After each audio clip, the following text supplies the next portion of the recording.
And as the daughter of Palestinian refugees working in Saudi Arabia, Salam comes from a very interesting standpoint because she grew up in host countries, so she can speak with authenticity, and that's what she brings to the film, and she's able to speak from a personal perspective about refugees. So she believes in the power of film as a way of dialogue between the East and the West and dispelling negative stereotypes, and that's what we're here to do today.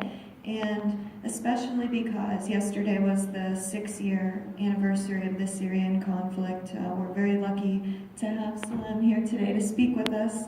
And so, without further ado, I would like to introduce Salam. Hi everyone. Hi. Can you guys hear me okay? Yes. Hi Stephanie. Hello. How are you guys doing? Good. Yeah. Good. I'm in Venice, California right now at an offsite. Wow.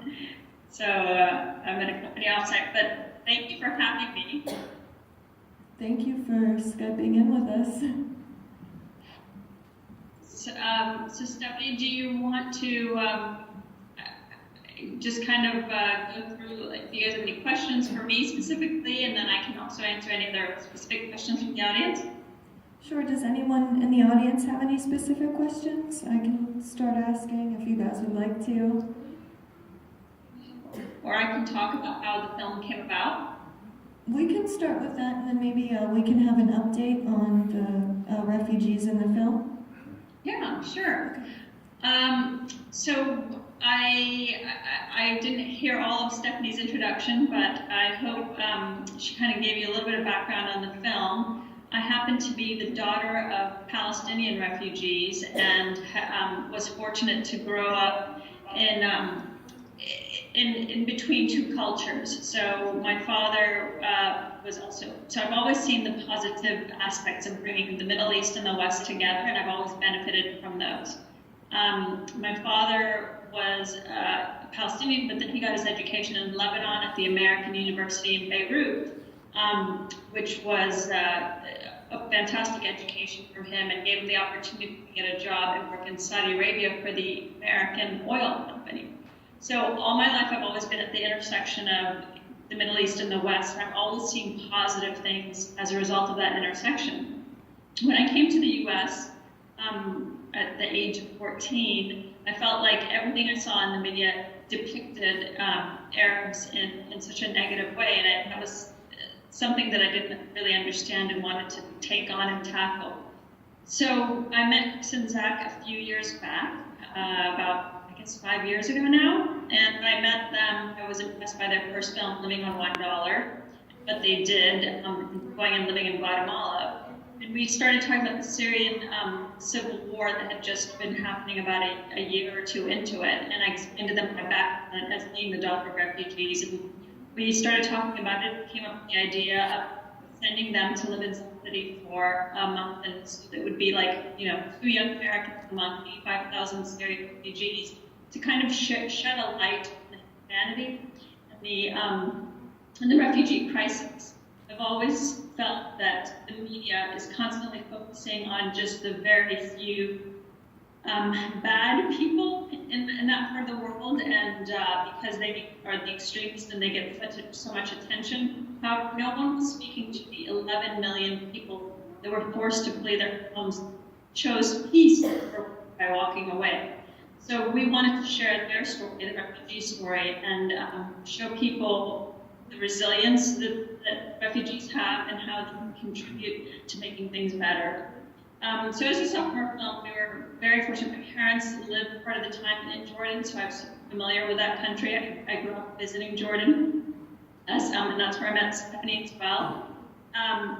But we went back there, and when we went back, it was just a couple of years into the war, and people were still thinking like they're going to go home in a month or so. I had anticipated that they would still be there 6 years after the conflict had started.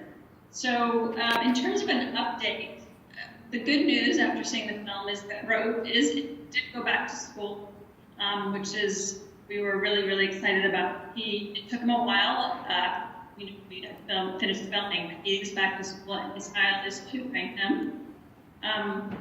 We have been able to raise funds to resettle Ismail and his family and Gas and his family to Canada, to Nova Scotia. So it's really exciting. They haven't gotten there yet, but it's in the process. That they should get there hopefully in about a year. So we're really, really excited about that. And they're thrilled to start new lives and be able to kind of start their lives again instead of being stuck in Zathari. And then soon, unfortunately, the news on her is not as positive. She did end up marrying a Jordanian in terms of a marriage of convenience, I would say. And she has a baby already that is about almost a year old, I guess, and she's pregnant with another one. And this man is Jordanian, but he's, he just comes and when he wants to.